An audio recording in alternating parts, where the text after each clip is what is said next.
Сәлеметсіздер ме, құрметті тыңдаушылар?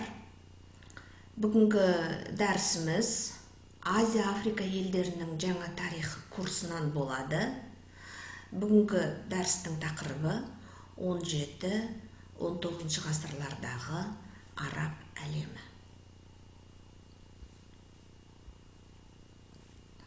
Дәрістің тақырыбы 17-19 ғасырлардағы араб елдерінің жаңа тарих кезеңімен таныстыру. Араб әлемі біз қарастырып отырған кезеңде арабтық Осман аймағының аймағын қамтиды. Арабтық Осман аймағына қандай жерлер кіреді десек, бұл Осман империясының құрамындағы Сирия, немесе Османдық Сирия деп жүр оқулықтарымызда. Сосын Ирак провинциясы ол да Осман империясының құрамында болды. Міне осы Османдық Сирия менен Иракқа жаңа дәуірдегі шолу жасаймыз. Жаңа дәуірдегі осы елдердің тарихына жалпы шолу жасалынады. Онан кейін тағы да осы жаңа кезеңдегі араб әлеміне жататын бұл Сауд Арабиясы. Сауд Арабиясының әлеуметтік экономикалық саяси дамуының кезеңдеріне тоқталатын боламыз. Онан кейін Египет пен Мағриб елдері. Мағриб елдері бұл Африканың араб елдері.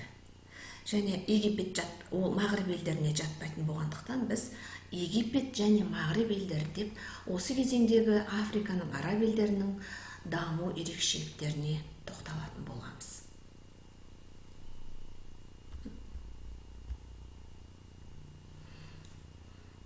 Лекцияның жоспары 17-19 ғасырлардағы Османдық Сирия мен Ирак провинциялары бірінші сұрақ.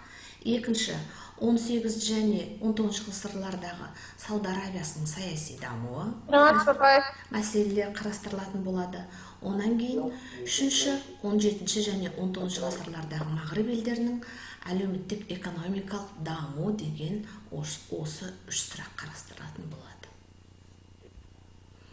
Енді әдебиеттер мына жерде кішкене көрінбей тұр. Бірінші әдебиет, балалар сіздерге бірінші курстан бері таныс болуға тиіс. История Востока деген кітап 2 томнан тұрушы еді ғой. Соның авторы Васильев деген.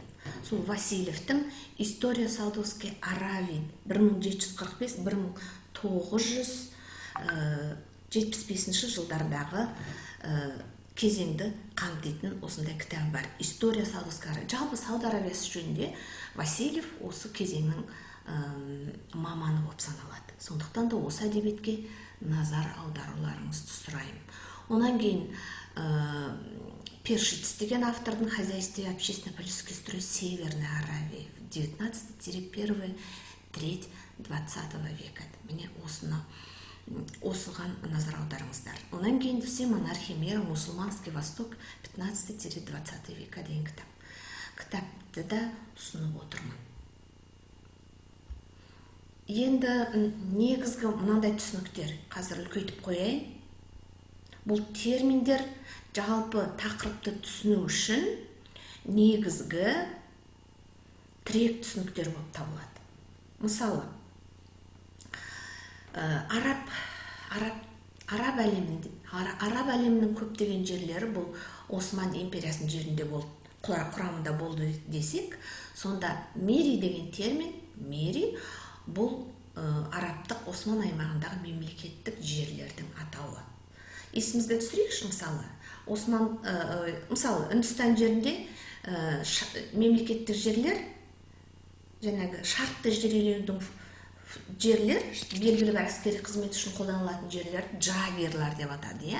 Мысалы, дәл осы Осман империясының өзінде, мысалы, тимарлық жерлер, зиаметтік жерлер деген атаулар болды, салыстырмалы түрде айтып отырмын. Дәл осындай араб аймағындағы мемлекеттік жерлер енді Мери деп аталынған екен. Енді келесі бір термин, чифтлик деп аталынады. Бұл осы мемлекеттік жерлерден шаруаның алған үлестік жерінің атауы. Шартты үлестік жері. Шартты деген сөз, яғни белгілі бір қызмет, алады. Белгілі бір шарттар орындалу барысында осы мемлекеттік жерлерді пайдалану құқы бар шаруалардың атауын шифтліктер деді. Келесі, жалпы бұл араб әлемінің көп аумағы біз қарастырып отырған кезеңде Осман империясының қол астында болды дедік қой. Сондықтан да жалпы Осман империясындағы бар басқарылу тәртібі, мемлекеттік басқару жүйесі осы біз қарастырып отырған жаңағы араб әлемінде де қолданылды. Мысалы, жаңағы Осман империясының құрамындағы Сирия дедік, немесе оны Левант әйелдері дейміз, сол сияқты Ирак жерлерінде де осы Осман империясындағы басқару жүйесі қолданылды. Ол мынандай екі жүйеден тұратын балалар. Бүкіл Осман империясының қол астындағы халықтар екіге бөлінді.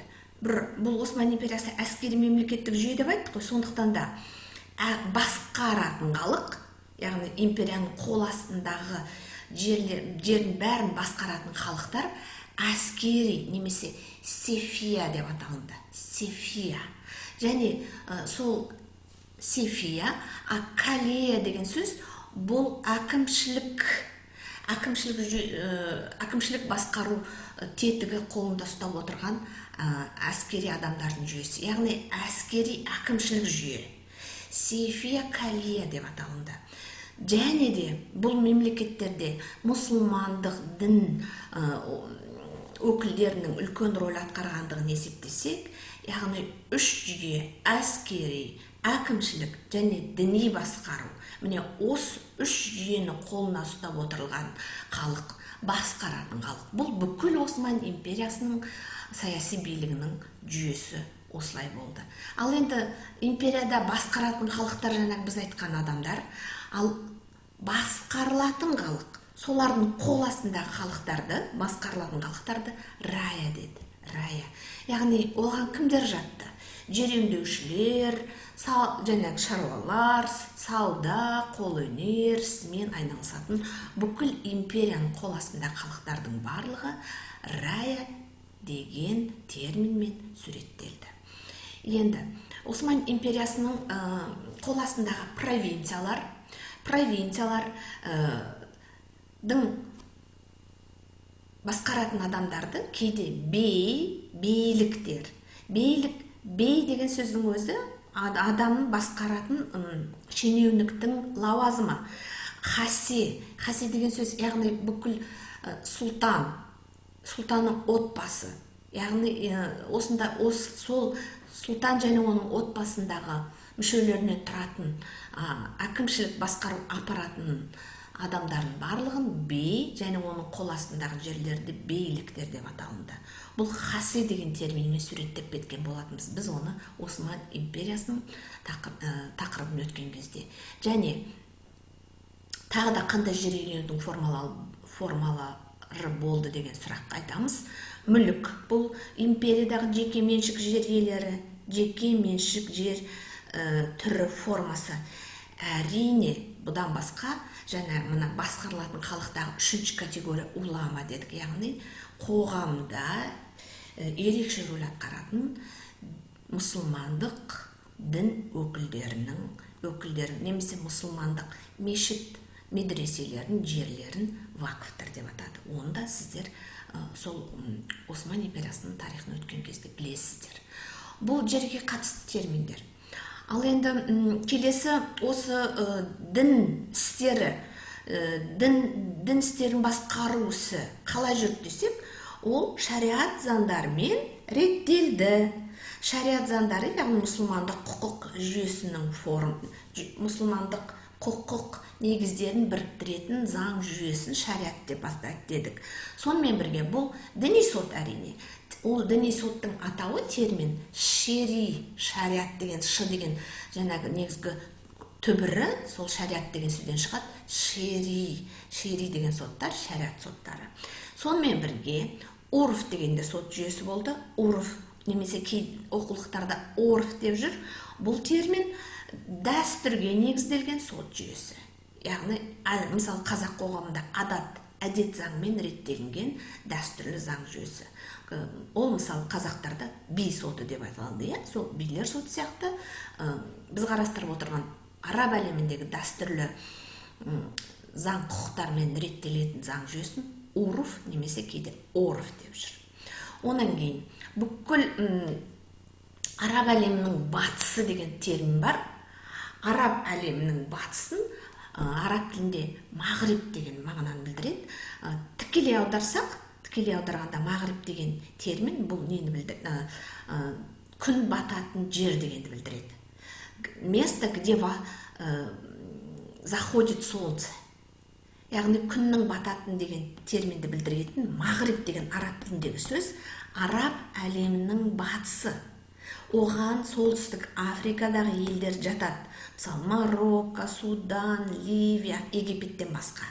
Ендеше осы солтүстік Африка елдеріндегі жаңағы ауылдық қауым жерлерінің атауын арш деген терминмен суреттелген оқулықтарымызда. Сосын дәл осы арабтық шығыс елдерде илтизам, аян деген терминдермен кездесесіңдер. Илтизам дегеніміз бұл жаңағы откуп жүйесі. Откуп деген не? Мынау аяндар, мысалы аян дегендер қалада орналасқан негізгі ірі сауда, қолөнер мен жер иеленушілердің атауы аян деді. Немесе оқулықтарда городской, қалалық аяндар деп атайды. Бұлар кімдер? Жаңағы Осман империясының үкіметі портаға салық жинайтын откупщик, яғни салық жинайтын чиновниктер. Міне соларды аян деді. Ал солардың жаңағы салық, откуп жаңағы салықты жинау формасын илтизамдар деді. Илтизам, аян деген терминдер осы жердегі алым-салық жинау жүйесіне қатысты қолданылатын терминдер. Бұл жаңағы жер және одан түсетін салыққа қатысты деп айттық. Келесі терминдер бұл әкімшілік басқаруға қатысты айтылатын терминдер. Назар аударуларыңызды сұраймын. Мысалы қараңыз, бұлар Осман империясының қол астында деп отырмыз ғой. Яғни порта, егер осыны бір әкімшілік баспалдақ формасында көз алдымызға елестетсек, мысалы порта бұл Осман империясының үкіметі, басқаратын үкімет, атқарушы билік. Порта өзінің провинцияларын басқару үшін жаңағы пашаларды тағайындады. Яғни ол провинцияның сол кезеңдегі атауы пашалық. Ал енді қазіргі біздің терминде ол провинция. Кейіннен оларды эялет деп атады. Сонда бұл синонимдер. Эялет, пашалық, провинция дегендер ең ірі әскери әкімшілік бірлік атауы. Осман империясының провинцияларына қарсы қолданылатын. 1864 жылдардан бастап бұл әкімшілік басқару бірлігі виолеттер деп өзгерді. Сонда эялет, виолет, провинция десек, бұл жаңағы әкімшілік басқарудың бірлігі деп түсінгендіктеріңіз дұрыс. Бұл ең ірі, портадан кейінгі ең ірі территориялық әкімшілік басқару атауы. Әлі оның басшысы вали деді. Вали, оның кейде несі, синонимі паша, губернатор. Ал оның құқы тіпті портадағы ұлы визир несімен, ұлы визирдің құқымен теңестірілді. Визир дегеніміз сұлтанның жанындағы ұлы визир. Яғни сұлтанның жанындағы атқарушы биліктің басшысы. Бүгінгі күнмен түсіндірсек, мысалы, ол премьер-министр қызметін атқарған адамды визир деді. Ал Осман империясының провинцияларындағы пашалар өзінің әкімшілік құқық жағдайында осы визирлармен теңестірілді. Сонымен Осман империясының әкімшілік басқару жүйесінің ең төбесінде, сатысында жаңағы порта тұр десек, портадан кейін ол порта тағайындаған провинциялардың басшысы пашалар отырды. Провинциядан кейінгі әкімшілік бірлік сатыдан, мысалы облыстан кейін бізде район дейміз ба, міне сол район немесе аудан деген немесе уез мағынасындағы әкімшілік бірлік атауын санжақтар деді. Санжақ, мына жерде мен орысша жазып қойып, негізі санжақ деген терминмен суреттеледі. Ол сол кезеңдегі уездік әкімшілік бірлік атауымен теңестірілді. Онан кейін тағы да одан төмен, кішірек, санжақтан төмен, провинциядан төмен әкімшілік сатының кейінгі төменгі баспалдағында қазы немесе оның синонимі нахия деген, яғни ауыл, уезден кейінгі мысалы ауылдық әкімшілік бірлестік атау ретінде қазы, Осман империясының кейбір аймақтарында оны нахия деді. Оларды кімдер басқарды? Жанында, мына жақшаның ішінде тұрғандар, сол ауылды басқарған лауазым иелерінің аты берілген. Мысалы, ауылдық қауым басшысын, ол жерде мысалы шейх деді, шейхтік көсемдер. Мысалы, бүкіл араб түбегіндегі бедуиндік тайпалар бар ғой, көшпелі араб тайпаларының әрбір рулық тайпалық жүйесі орын алды десек, онда соның әрбір ауылдың, әрбір рудың тайпа көсемінің атауын шейх деді. Шейх, яғни тайпа көсемінің атауы деп түсінгендеріңіз жөн. Онан кейін бұл тайпалық араб әлемі басқа елдермен салыстырғанда қоғамдық құрылым жағынан, мысалы Жапониядан, сол сияқты Қытайдан, сол сияқты Үндістаннан өзгеше болды.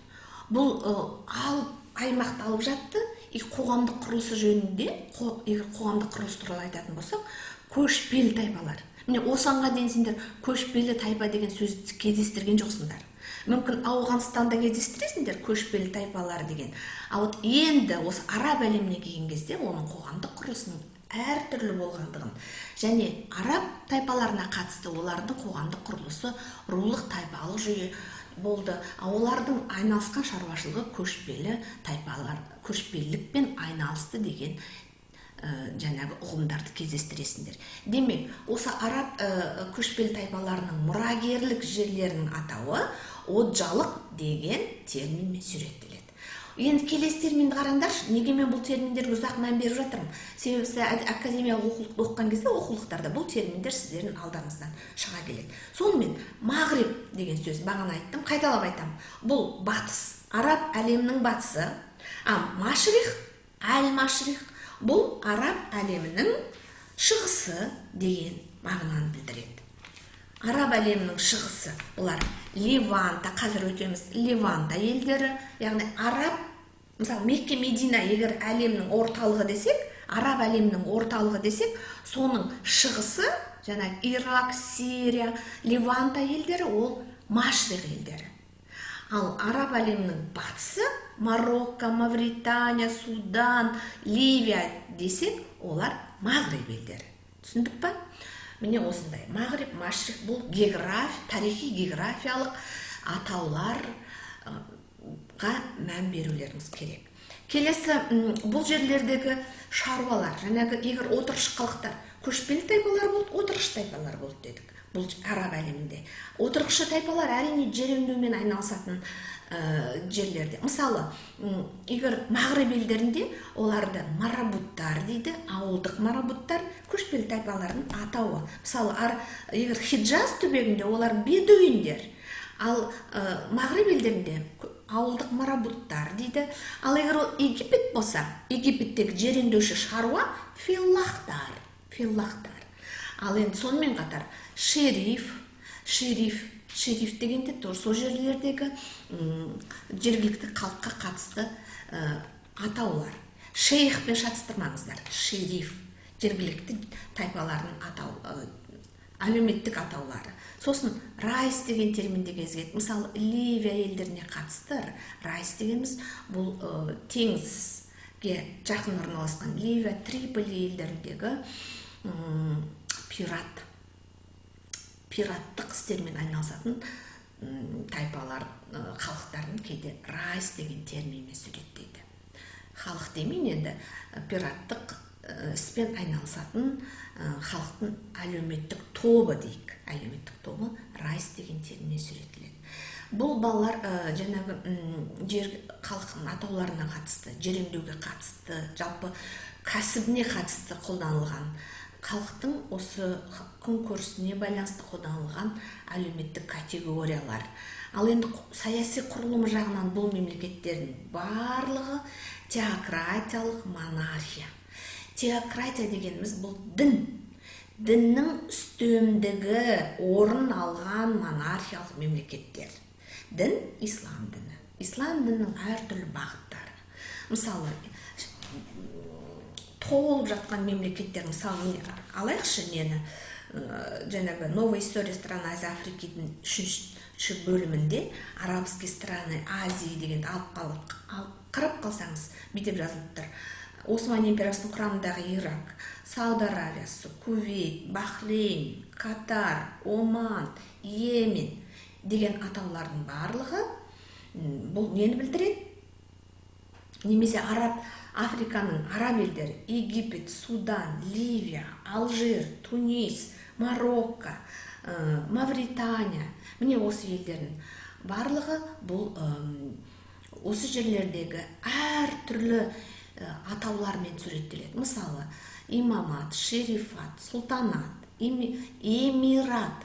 Мысалы, Сауд Аравиясының мемлекеттілік кезеңдерін өтсек, бірінші Сауд Аравиясының эмираты, екінші эмираттық кезең деген ұғымдар, сөз тіркестері кезігеді. Сонымен бірге кей жерлерде тайпа көсемдері үстемдік құрған шейхтық дейміз ба, орысша шейхство деп қойтын шейхтық мемлекеттік құрылым жүйелері.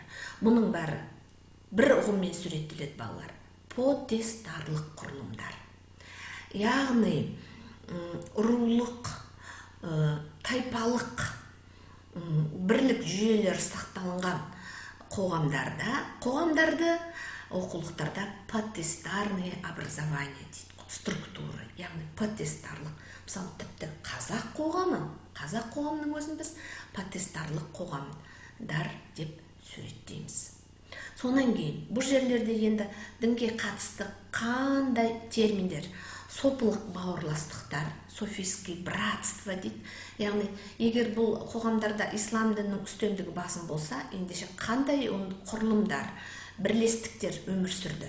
Сопылық бауырластықтар, сейіттік, шерифтік бірлестіктер деген атаумен өмір сүрген әртүрлі ислам институттары кездеседі. Міне, бұл терминдер осы тақырыпқа қатысты жиі қолданылатын тірек ұғымдар. Картаға қараңыздар. 17-ші ғасырдағы Осман империясының құрамы деп отырмыз ғой, құрамында болғандықтан, мысалы, мына карта соны суреттеп отыр. Сирия, біз қарастырып отырған Ирак, Египет, Ливия, Балқан елдерінің, Кавказ өңірінің 17-ші ғасырда әлі де Осман империясының қол астында болғандығын көрсетеді.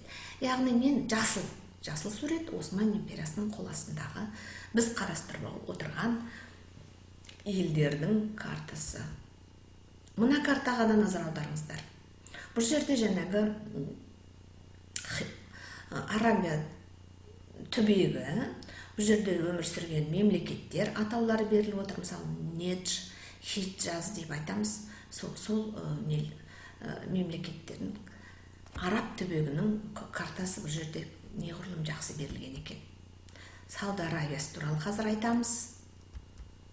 Сауд Аравиясы бұл соның тарихы. Одан бұрын, Сауд Аравиясынан бұрын балалар, біз сіздерге мына бір нені көрсеткімге отыр. Жалпы осы араб әлеміне қатысты тағы да мына бір файлға назар аударыңыздар, сұрайын. Файл болғанда слайдқа. Қараңыздар. Араб әлемі қазіргі кезеңде, мысалы, 23 мемлекеттен тұрады екен. Жалпы халқы 245 миллион адамды құрайды. Азияның араб елдеріне қандай елдер кіреді? Қараңыз. Жалпы бүкіл Азияда жалпы саны 199 миллионға жуық екен. Соның Азияда 70 миллион өмір сүреді, Африкада 125 миллион. Назар аударыңыздар. Азияда қандай мемлекеттер? Және мен айтып кеткен оқулықтарыңызда да тұр бұл. Және Африкада қандай мемлекеттер тұр? Алжир, Батыс Сахара, Египет, Ливия, Мавритания, Марокко, Судан, Тунис. Міне толып жатқан мемлекеттер осы біз қарастырып отырған араб әлем деген түсініктің несіне кіреді. Араб тілі бұл афроазиялық тілдер тобына жатады. Соның ішінде араб тілі және семиттік тілдер тобын құрайды. Негізгі кәсібі қарап тұрсыздар, бұл феники, құрма ма қазақша? Құрма, тары өндірумен айналысады. Әрине, сосын көшпелі, міне жаңа айттық, көшпелі мал шаруашылығы, онда түйе өсіру, жаңағы қой шаруашылығы басым болып келеді. Енді бұл араб әлемінің ежелгі кезеңіне, араб халифаты кезіндегі карта берілген екен, назар аударыңыздар, еске түсіру үшін, бұл ежелгі дүние тарихындағы араб жартаралының түбегінің жағдайы қандай болды, қандай мемлекеттер болды. Міне бұл карта соның суреттеп білдіріп отыр. Енді мынау араб әлемі әрине негізгі ислам дінімен өмір сүреді.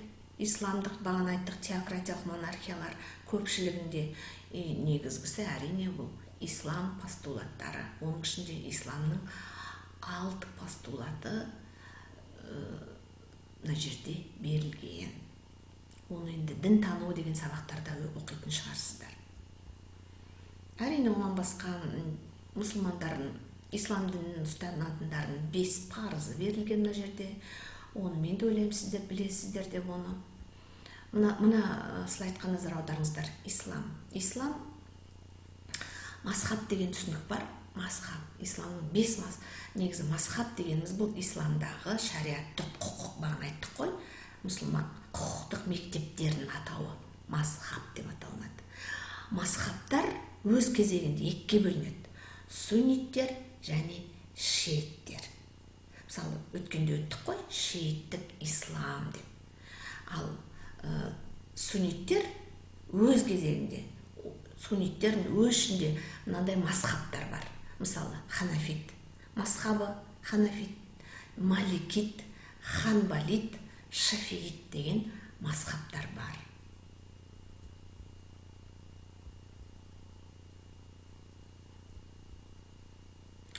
Жаңа айттық, бұл араб халифатының кезіндегі қандай аймақтар? Жасыл сурет, бұл 750 жылға дейінгі халифаттың территориясы. Қарап тұрсаңыздар, жасыл сурет назар аударыңыздар, орталық Азияға дейін жеткен екен. Тараз қаласы тұр біздің Қазақстанда. Мәуереннахр. Біз айтамыз, 17-18 ғасырдың басынан бастап ислам діні Мәуереннахр жеріне келе бастады деп. Соның бір көрініс іспеттес. Жасыл аймақ, ислам, араб халифатының ықпалы таралған аймақтар берілген.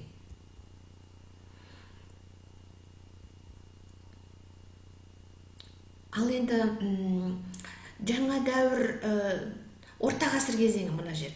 Орта ғасырда мына жер көрсетіліп тұр. Бұл аймақтардың қалай жаңағы 1453 жылы Константинополь Византия империясының құлауына қатысты бұл жерлердегі Осман империясы түріктердің үстемдігінің орнауы.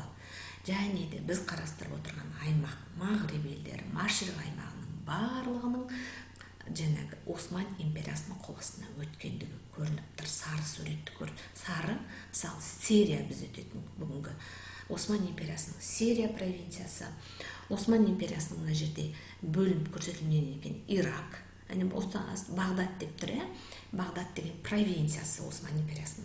Бағдат немесе Ирак провинциясы, сосын Мағриб елдері, мына Тунис, Алжир, Триполи қазіргі Ливия. бұл жерорта теңізінің батыс аймағы. Сонда араб әлемінің мына Мекке Мединадан батысқа қарай жатқан елдерді Мағриб дедік. Ал енді Мекке Мединадан шығысында жатқан Ирак, Сирия елдері, тіпті солтүстік шығыс деп айтсақ болады, бұлар жаңағы Машриқ елдер немесе Левант.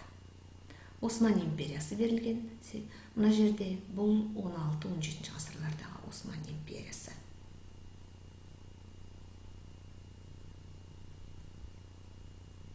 Мысалы, мына карта қараңыздар, 1680 жылдардағы Осман империясы. Осман империясында өткенде біз өтіп кеткен жаңағы, мысалы, Иранды өтсек, тарихи аумақ Күрдістан деп айтып едік қой. Сол Күрдістанның бір бөлігінің Осман империясының қол астында, бір бөлігінің парсылардың қол астында қалғандығын көруге болады. Мынау 17 және 19 ғасырдың бірінші жартысындағы Осман империясының немесе араб әлемінің көрінісі. Бұдан уже көріп тұрсыздар, Осман империясының ыдырау барысындағы дағдарыс кезеңіндегі көптеген аймақтарында уже батыс еуропалық мемлекеттердің ықпалының тарай бастағандығы көрсетілген. Міне мына сурет әрине негізгі араб әлемінің феник, қараңыздар, және хұрма жинап жатқан негізгі шаруашылығы, күнделікті өмірінен көріністер.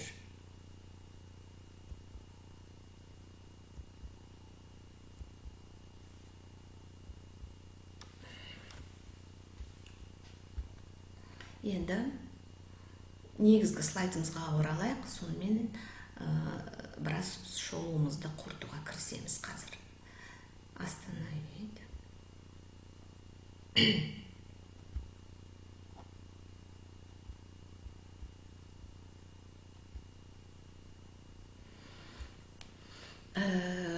Бұл жалпы араб әлемінен шолу болды.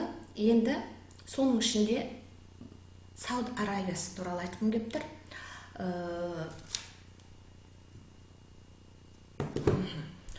Сауд Арабиясын қазір үзілістен кейін бастаймыз, онда жалпы шолуды осымен аяқтаймын. Үзілістен кейін бар, жеке әрбір мемлекеттерге жеке-жеке тоқталатын боламыз. Яғни Сауд Арабиясы, сосын Сирия, Ирак провинцияларының тарихы сөз болатын болады. Назарларыңызға рахмет.